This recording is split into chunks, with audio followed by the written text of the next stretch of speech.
What's up, guys? You are now tuned in to the Pretty Little Liars, the Perfectionists after show. We have a jam-packed show for you guys today. Dana is off the hook, guys. Jeremy is possibly the killer, and we also have an amazing special guest. Stay tuned. You're tuned in to AfterBuzz TV, the ESPN of TV talk. Now, let the buzz begin. This new music gets me every time.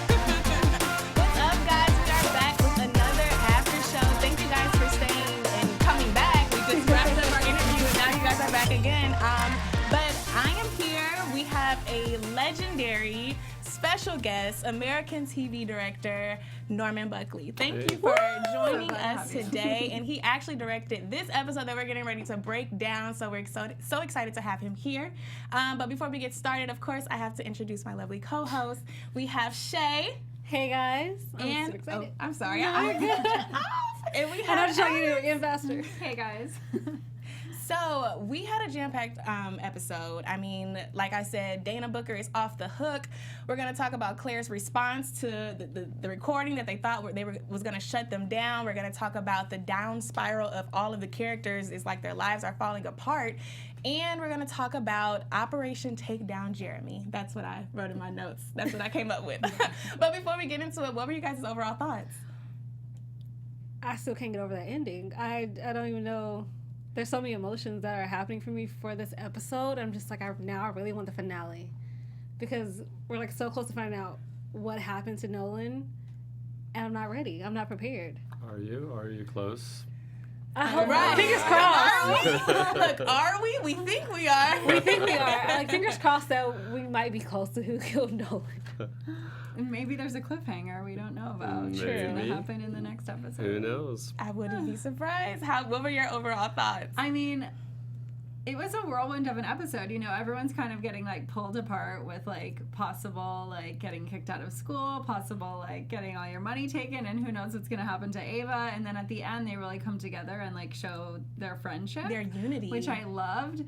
But yeah, that ending was insane, and was really like had some funny moments, but I really liked the episode. Yeah, I agree with everything you guys said. It took me for a loop. I just knew that, you know, we were gonna bring down Dana and life, you know, would be back to normal, but in typical Pretty Little Liars and the Perfectionist fashion, that didn't happen. But let's just go ahead and dive in. So we begin the episode with not Nolan. We begin the episode with Kaitlyn and Jeremy in the car, and we're trying to figure out what's going on, what he did, why is he acting crazy, why did he have her, you know, hop in the car with him. What were you guys' thoughts on that whole situation?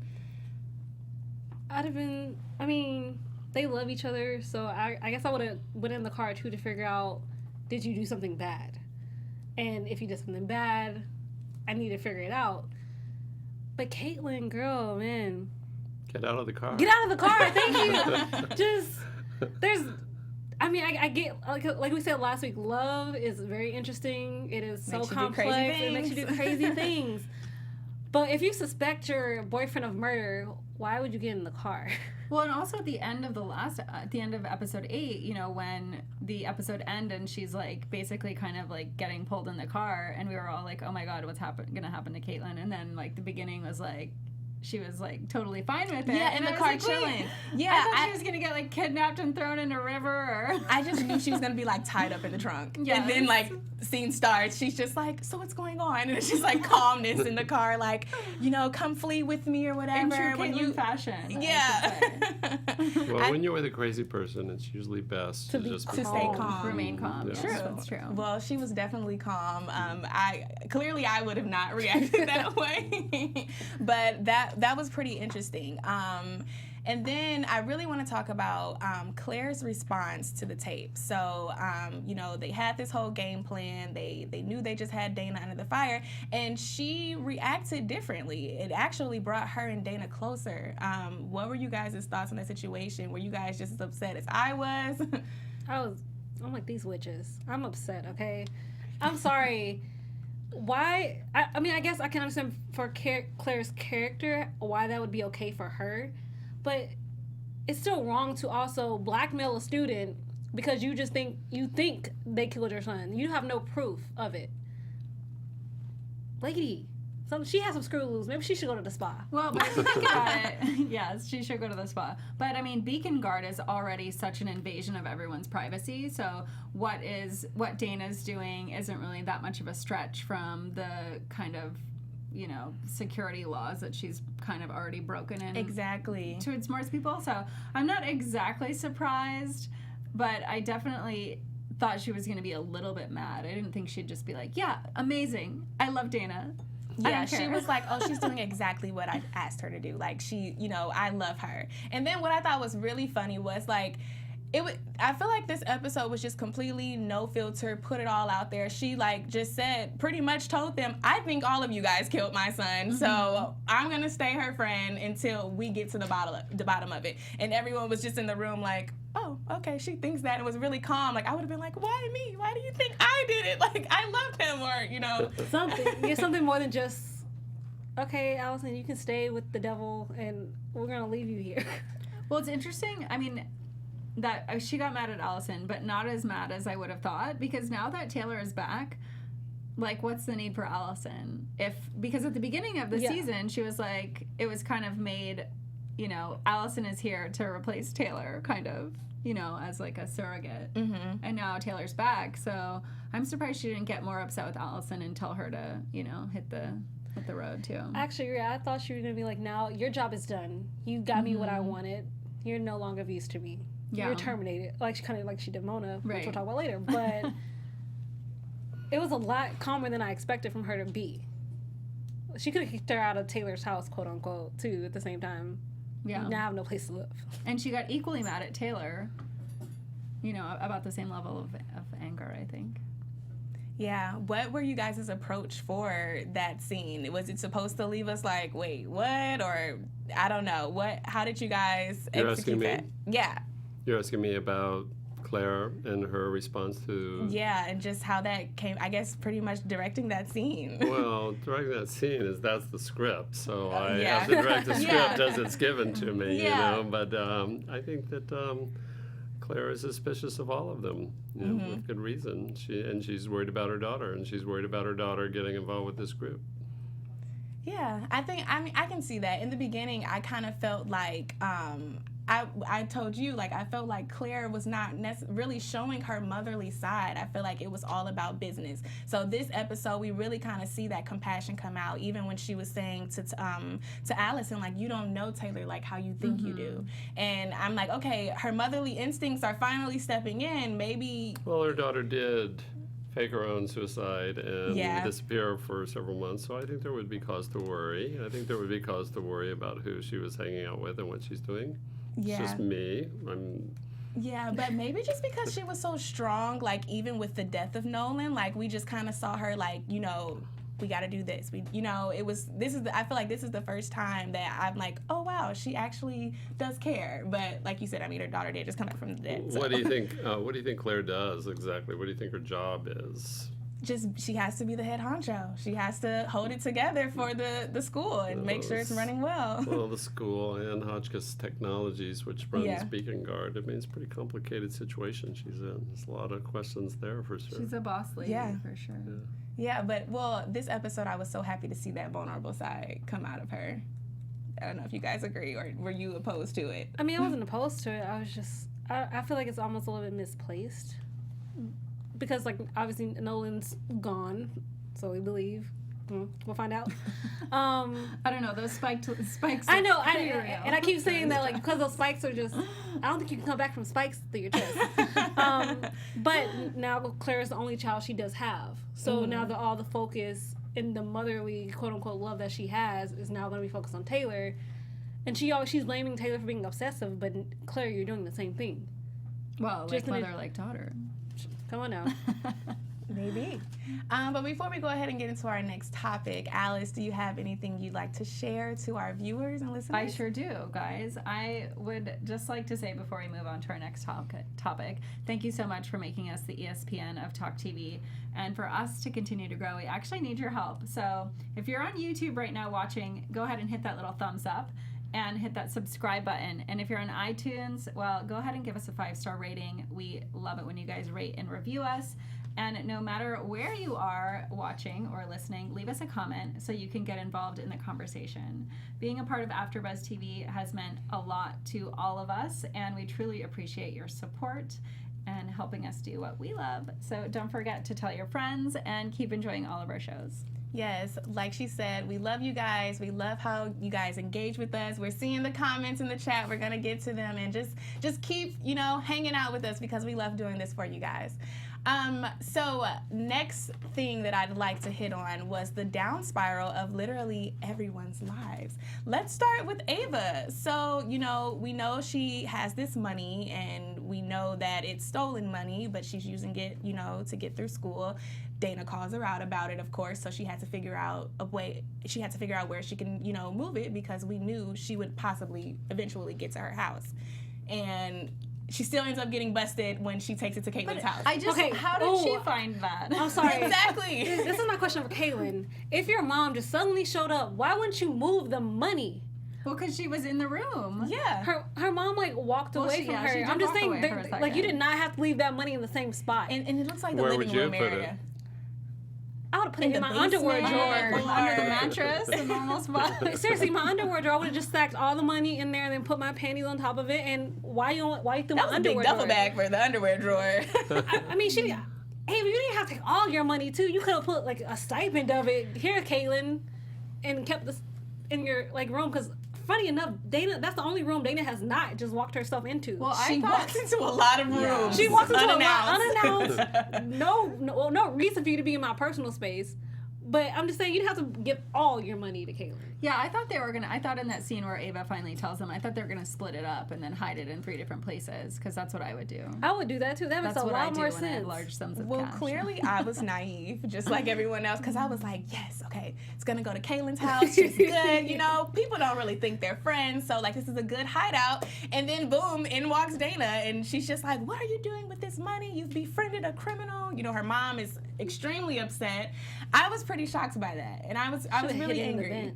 I'm worried. I don't want Ava to go to jail. I'm worried about her fate. I mean, first of all, the only way she's going to jail if Dana actually tells her, and the only thing now is that Dana has stolen money too, so Dana could go to jail because she didn't report Dana's play? Because exactly, right. She's not reporting it. So, but the thing is, she's not reporting any of these crimes because she's no longer legally law enforcement. So I think she's just the most powerful campus cop in the world. That's right. Yeah. Very true. I hope no college campuses actually campus police that are like this. Well, yeah, but that totally caught me by surprise.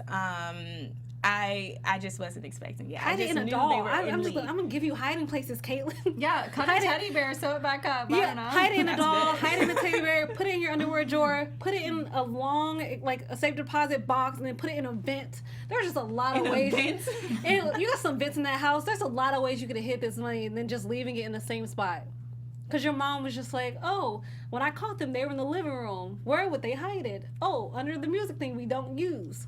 And it was kind of out in the open, too. There was nothing covering it. She just sat it on that shelf thing or whatever it was. No, it wasn't closed. They shut the door. They shut it? Yeah, they shut it. Okay, I missed that part. But I'm just it's still in the living area where, the common area. Oh, in the chimney of the fireplace. I'm just saying, come on, there's a lot of places to hide this money. Ain't nobody using it unless her mom decide, oh, I'm just going to come back from D.C. and use the fireplace before I go to a gala in the next couple hours. There's just a lot of places you can hit that money. I'm still not over it right now. I just still don't know how the mom found it, though. Or unless Dana just came in and was I think she had a suspicion that something was going on. Awry. Especially seeing that, she walks into the house and her daughter is, has acting clearly nervous, acting nervous, and she sees that she's befriended a criminal. So I guess her motherly instincts came in, too. Let me see what she has going on. I need to check what's going on in here. Yeah. Yeah. Why Something doesn't seem right. Out? I need Senator Why Park are Lewis my to sit Frank down. Sinatra records moved? I need Senator Park Lewis to sit down, though. I'm sorry. Yeah. Though, let's talk about that, their, interaction. She came home and immediately it was just on fire when she saw Ava, and Kaitlyn kind of called her out, you have secrets too. I know that you're having an affair on Mom. How did you guys feel about that whole interaction? Want to go? Well, I mean, I'm glad that she said that, but obviously she said that in the couple episodes ago too, just calling her out and saying like, you know, are you gonna say something? Yeah. But I don't know. I guess it's a hard thing for Kaitlyn because like she could tell her mom if she really thinks it's that important as well. Right. But I didn't think of that. She doesn't want to be the one that ruins it, I guess. I would use that. That's leverage. I'm sorry. And I'm so like, you're that child. A little bit, but only because you can't seriously. One, you have barely been in my life the last couple months. 2, I found out you cheated on my mother. 3, you can't just be buddy with a woman who wants to put me up for murder. Well, yeah, which now you don't know. Now you're all buddy in my life again too. And also, your buddy knows you had an affair, so she also has information on you that she could use against you. So while you're trying to buddy up with the person that has information on you, you're just. If it were me, I would tell my other mom. I would too. I'm sorry, that's leverage. I'm like, if you think I'm moving to Georgetown, how about I call mom up right now and let her know what you've been up to? Exactly. Yeah. Yes. I guess we can go ahead and get into that. So during that argument, she announces like, well, you're coming back with me. Do you think she was serious about it, or was it just to put fear in her? She seems serious. I think she's serious. I feel like because one, Kaitlyn knows her secret. The only way she can have control over her daughter is if she's closer. Georgetown is closer to Washington D.C. and she keep an eye on her there. However, no matter if you're serious or not, you in the wrong though. I'm not for that. And then you're just telling me, oh, we're gonna leave tonight. So I go to gala. Bye, friends. What about my semester? What about my track? I'm just saying, there's a lot of holes in this, like, in the moving aspect of this, where I just want to shake her. Yeah. Well, she can't go back to track yet because her leg is still injured, right? And if I would just like, I'm not going back to track either. You're just not gonna have a daughter that goes to track. I would just be, I'm that child. Well, speaking of injuries, we know Dylan had an injury and he had to, do what he had to do. Not necessarily the right thing, but cheat, to get into the school that he wants to attend. And he's risking expulsion. What were you guys' views on that? I thought it was pretty shady that, after they tried to expose Dana, she, kind of dropped that gem like, oh, he cheated. Yep. And now he gets a call and has to meet with, the ethics committee. Yeah. I thought that was just obviously very Dana. But now you're no use to me. Okay, I can throw you under the bus now. I love the scenes between Andrew and Dylan, though. I thought they were so sweet. Their late anniversary presents. I just want you guys together. And the sex scene was just hot. Like, it just was. Well, now it's unfortunate because he's just like, well, I don't want you to leave. Like, but we're seeing that with all the characters. Yeah. It's like, it's very exciting to see what's going to happen next episode because it's like, are people really going to have to go home? And then there's this whole Zach and Ava thing. They had their first kiss. Oh my God, they're so cute. She's like, I'm sorry, lady from Vogue. I have to help a friend, and then I'm gonna kiss him, and now I'm gonna serve. That was just the sweetest moment. It was beautiful of growth, and I just loved it because she battled with her. Well, I guess it wasn't necessarily a break. Well, it was a breakup in a way. He slept with another woman, but she had really been dealing with that. So I was happy to see that she's finally moving on and finding comfort in someone else outside of Nolan. And I mean, she can always just do what Zach's doing, get 3 jobs, and still stay BHU if she really wants to. Possibly. But since we're on that topic, Mona and Mason. We talked to Noah last week about last week's scene. This one was even more intense, and I loved it. It's just like, that dress is just so bad. I'm just going to help you out of it.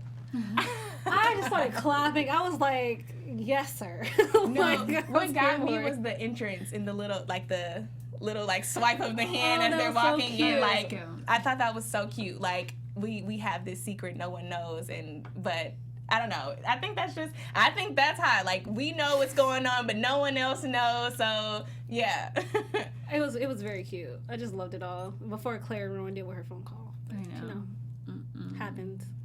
What was that about?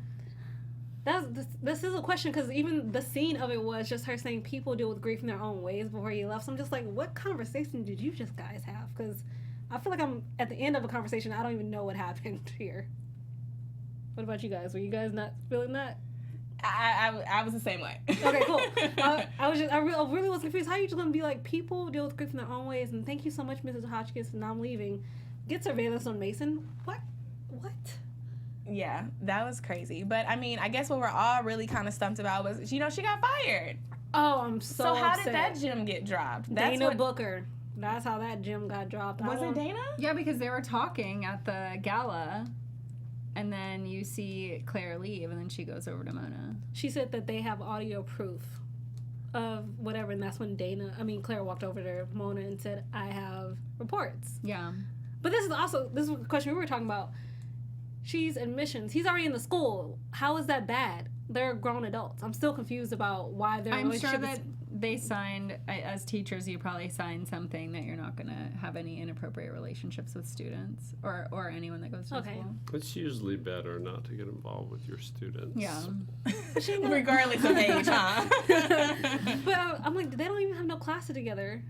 Yeah. So I just don't understand how that's a breach of that when I don't have any power over him, really. Well, he's it's an authority figure working at the university. He is a student, but hey, no judgments. He's like, I'm just listening to what you guys think and say. But yeah, the whole it just sucks because it feels like every time we get a little inch, we just get dropped back down. And I think this episode, we got dropped way down. Like, not only did their plan fail, now their lives are failing. Like, they have to figure out, what they're going to do on top of trying to still, stay dedicated to figuring out who Nolan's killer is. So it was a heavy episode for me, guys. I was stressed out. A big, thing we learned, too, was that Taylor actually was the one that created Beacon Guard.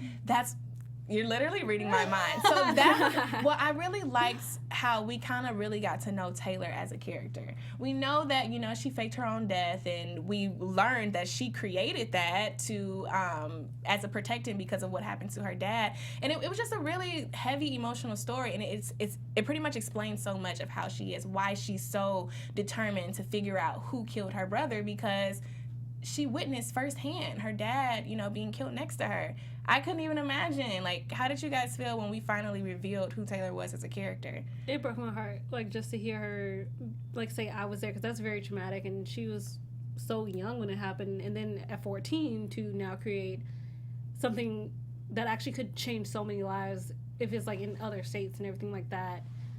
But again, it's when you create something like that, it's so easy to go down a rabbit hole where you lose yourself. Yeah, she kind of created a monster. Yeah. And maybe became one a little bit too. There's actually, and it's pretty current events too, because I was listening to NPR on the way here. Very exciting, guys. But no, they were talking about all these countries that are now fighting against surveillance everywhere, and the United States is not for it, but the UK and other places have basically mass surveillance, everyone walking around the street. And London has the highest rate of CCTVs anywhere in the country, any country. Yeah, but okay, we want to have our time with Norman, but before we get to that, let's just hit this last thing. Operation Takedown Jeremy, which ended up being a total fail in a way. What were you guys' thoughts on the whole setup, how they went out there? I personally was just like, why is there a big group? Why did they all get out of the car and they're just standing there, and then Kaitlyn goes, oh wait, I don't want him to see you. He's already coming now. He sees you guys. Right. What were you guys' thoughts on just literally everything from the shooting to it all? He came out with a boat, and I was just like, I want to be like, where'd you get a boat? Where are your finances, sir? I want to know more about Jeremy, because I feel like we only have little tidbits that don't create the whole picture as a whole of the. It seems like he's pretty jealous. But we understand why he did it. He did it to protect Kaitlyn because he loves her, and I can actually see what he did. However, we don't know if he technically actually committed murder and killed Nolan, because he never says it. We know he did something to Nolan. We just we don't know what he did. Or he's just a part of something. We just don't know. And he's saying he did it to protect her, but clearly that leads to us thinking, yes, that's the case. And then now finding out that he was the cause of the blackout, it's just all okay, all eyes pointing to Jeremy. There's a lot we don't know about Jeremy. So much. is he a hacker? Is, you know, like, how does he know about all this technology stuff? We don't really even know what he does for a living. I thought he worked with the Hotchkiss technology. He does, but what does he do there? True. You know? And then, like, I was just thought a data analyst was a hacker, so I assumed a hacker. He drills through his computer. I mean, there's a lot we don't know. It's a lot we don't know. A lot we don't know. Yeah, and then where is he getting the boat? I mean, he's obviously got, like, a lot of money stashed away somewhere. In a plane on an airstrip? Sir, what money are you making? Is he in cahoots with Ava's dad? I mean, I feel like this is, whatever happened to Nolan is more than just one person's job. It did not just happen. It wasn't just one person. It was a group of people. Mm-hmm. I think he's a part of it, but I don't know if he actually pushed Nolan off that roof. Yeah. Something that I really thought was interesting about that scene, you know, we saw Taylor shoot Jeremy, and it really pretty much confirmed what Claire warned us about. She just went full at it, like, he's trying to run, he killed my brother, whatever. But what we all agreed upon was the unity at the end. That was it was literally an iconic scene. Like, she shoots him, and everyone goes, so this happened, and they go get the stick thing, and like, so he was trying to attack her, and she got nervous, and I'm just like no fingerprints, Ava, just I'm gonna grab with a rag and put it right next to Jeremy. Like, we saw him, he ran at you. Yeah, it was like you had to protect it. I loved it because we saw this whole season they've struggled learning each other. Even till this season now, Ava just admitted her secret. So to really see all that unity come, it was kind of like a, oh my God, I love it moment, but also like a, what just happened? You're committing a crime. Was that a fun scene to shoot for you? Oh, it was my favorite day of shooting that. Yes, it was. It was super cool, but... Yeah, it's not exactly a really well thought out plan. I mean, when has anyone on Pretty Little Liars done something that was well thought out? Right. So the best thing to do would have been to call the police, but... Yeah. But, you know... And again...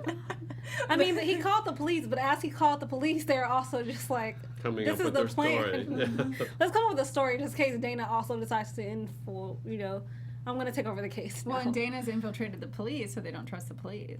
True, yeah. Well, I'm excited to see what is going to happen in this finale, Which I also directed. Yes, I was just going to say, and that you directed that too. So, just how has your experience been overall, just working on this particular show? Oh, I've had a great time. I directed a lot of Pretty Little Liars. I directed 23 episodes of that show, and so this show is equally as precious to me in terms of my experience with the cast and the crew. It was a wonderful experience. Yeah, I love it. I was like looking on your IG, and I'm like, yes, like you can tell you really have a close relationship and bond with the cast. Yes, and I do. Yeah, I feel very fond of all of them. I mean, it's a little weird, you know, because I'm so much older than all of them, and yet somehow I always say that I'm a teenage girl at heart. No, I enjoy the show a lot. As we are getting closer to the season finale, because we're 6 days away and we're all so excited, what's the news about season 2? Well, I don't know much more than you do. My hope is that we'll hear soon that we have a pickup. I certainly have my fingers crossed, but at this point, I don't know. I don't even know how the success of a show is measured anymore, because who watches shows on broadcast? A lot of people watch it streaming. It's hard for me to even know how well the show is doing on a larger level. I certainly hope we're going to get a pickup. I also, well, how the fans react in our chat, we're going to push for another season, whatever. I track the social media following on the shows that I work on, and it certainly seems that from Pretty Little Liars to this show, there's not been much drop-off in terms of the enthusiasm on Twitter, on Instagram, across all social media platforms. So I'm very hopeful, you know. Yeah. Have my fingers crossed. I'm waiting to hear as the rest of you are. So.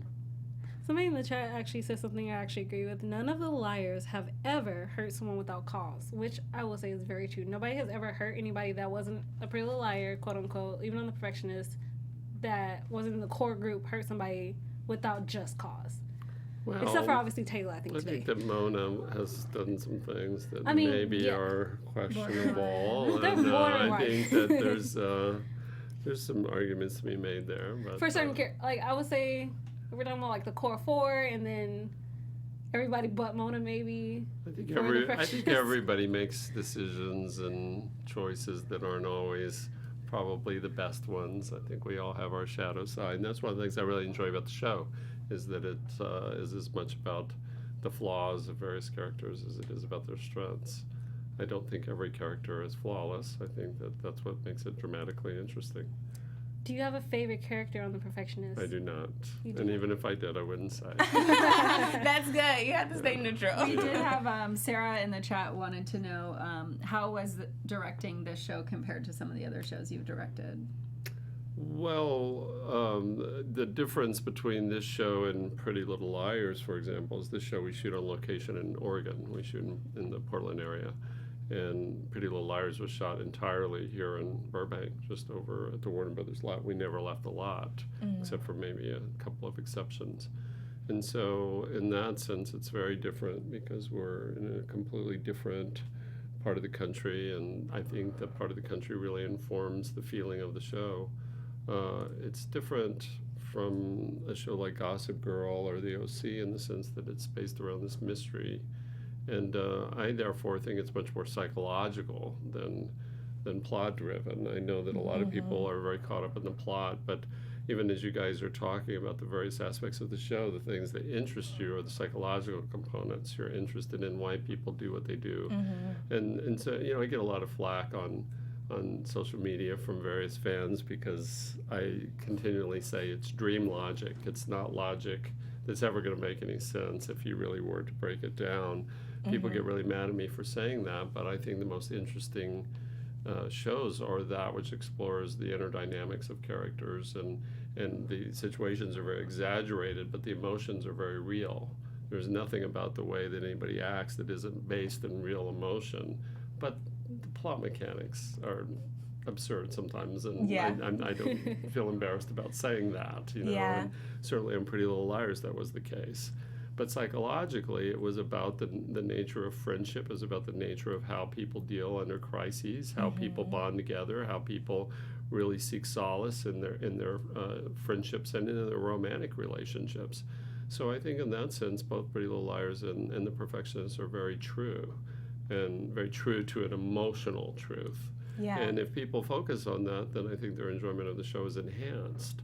If they get upset about the plot holes or the plot holes that you could actually drive trucks through if you really stopped to think about it. But I don't think that's what the show's about. The show's about trying to make you feel something. It's trying to make you feel the investment that the three of you have been describing, which is quite thrilling for me to hear you talk about it this way. I think, oh, that's wonderful that it really is affecting people the way that we want it to affect people.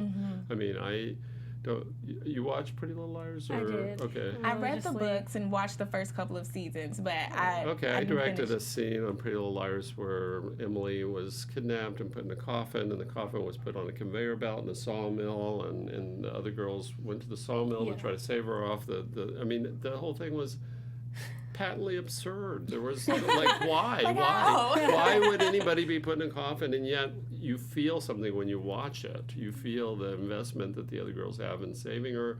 You feel the way that they bond together. It was exciting. It's fun to watch.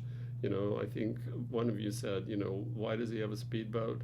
Because it's cool. It doesn't we don't need a reason. It doesn't need to be anything more than that. It's kind of like he went and rented a boat and he's coming to get his lady. And that's a good way to stay off the radar. That's a dramatic. That is very true. Yes, absolutely. Nobody can track him on the river. And I just think it's so much more exciting a scene than if they just went to a place and he drove up in a car. Yeah. That scene I'm not as interested in. Yeah. This, her walking down on that dock in that blue coat and him trying to pull her to the boat, that's exciting. Everyone getting out the car.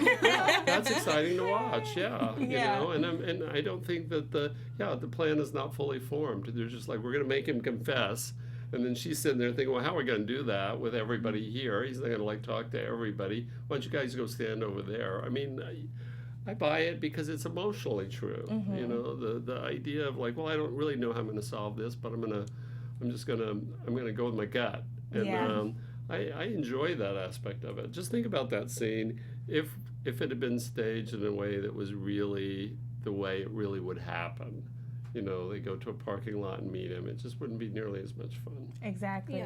Yeah. And that's true for all of Pretty Little Liars, and it's true for the show, and it's true for Gossip Girl. I mean, Gossip Girl, when I used to work on Gossip Girl, it's kind of like, this high school student is running this corporation. I mean, it made no sense, but it doesn't have to make sense. And if you really look at the great films that have been made over cinematic history, they rarely do. What they do is they make you feel something, and they make you feel emotional truth, and that's always what we're after on Pretty Little Liars, is emotional truth. We're looking for the characters to behave in an emotionally consistent way relative to who that character is.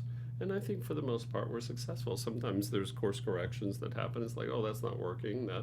That character's arc needs to be shifted and has to be shifted in a way so that we feel more, But the relationships that they have and the relationships they have with each other are building as relationships really do. And the investment that you feel in those relationships is evidence of that. I just want to say before we get out of here that I really appreciate what you guys are doing for the spinoff, and just really showing that the need to be perfect is not something of a goal that we should be striving to. We should be more like be ourselves, be normal, be okay in just being in our imperfections and being messy, because life is messy. And we say it pretty explicitly in the show. And I love those speeches. I love Ava's just the honestness of it. There, like you said, the emotional truth is, you feel it. Like, that's what I love about Pretty Little Liars 2 now. Like you said, the emotional truth is so strong. It doesn't matter if you've never seen a Pretty Little Liars episode in your life. You'll probably just get sucked in to what they're dealing with because it feels real to you. Yes, you can feel the emotions in it for sure. And these stories are about archetypal ideas. The thing that I really enjoy about Pretty Little Liars in this show as well is that there is a skepticism that the characters have about the adult characters. They have a skepticism about who they should trust for good reason. The world is crazy right now. The adults have not handled it so well. If I were of your generation, I would be very much like, I don't really trust the adults. I don't trust the people who are in control. I don't trust that. So there's a subversive element to the show that I think is right on the money. So. Yeah.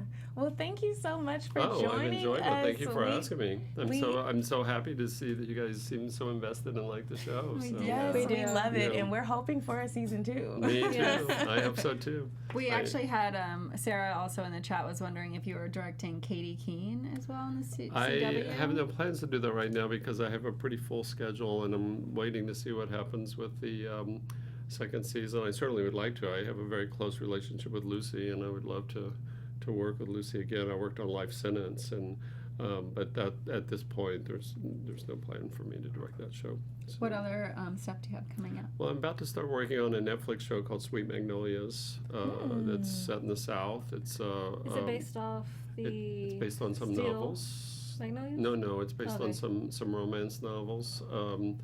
I think the scripts are pretty wonderful. There's 10 of them. I'll be directing 6 of the 10.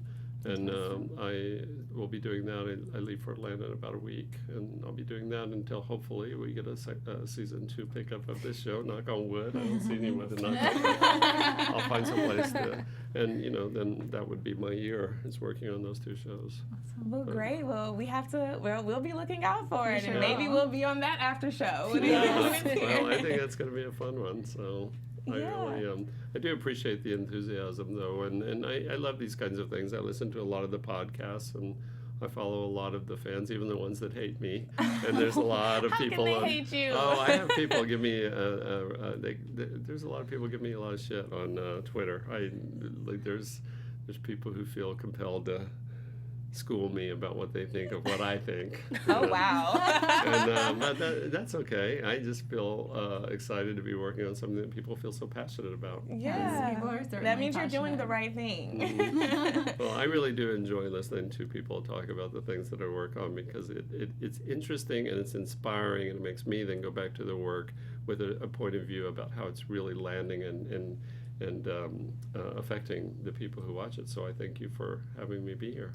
Hey, well, we were happy to have you. Yeah. Is there, you mentioned your social media. You want to let the fans know how they can get in contact with you and hopefully say nice things? Well, you can follow me on Twitter and Instagram at Norbuck, Norbuck. It's just kind of a anagram of my name. Yeah. And then where can we find you, Chae? You guys can find me at Real Chae Jones on Twitter and Instagram. Also check out my YouTube channel, Unapologetically Chae. The link's on my Instagram. And you guys can find me on Twitter at Alice L. Ford and Instagram and YouTube at Alice's Adventures on Earth. And you guys can find me on all social media platforms at _Tyra Prude. Again, thanks for tuning in, and we will see you next week for the finale. And we have a guest. And we have a guest, so be here. Bye. Who's that guest? Our founder, Keven Undergaro, and me, Maria Menounos, would like to thank you for tuning in to AfterBuzz TV.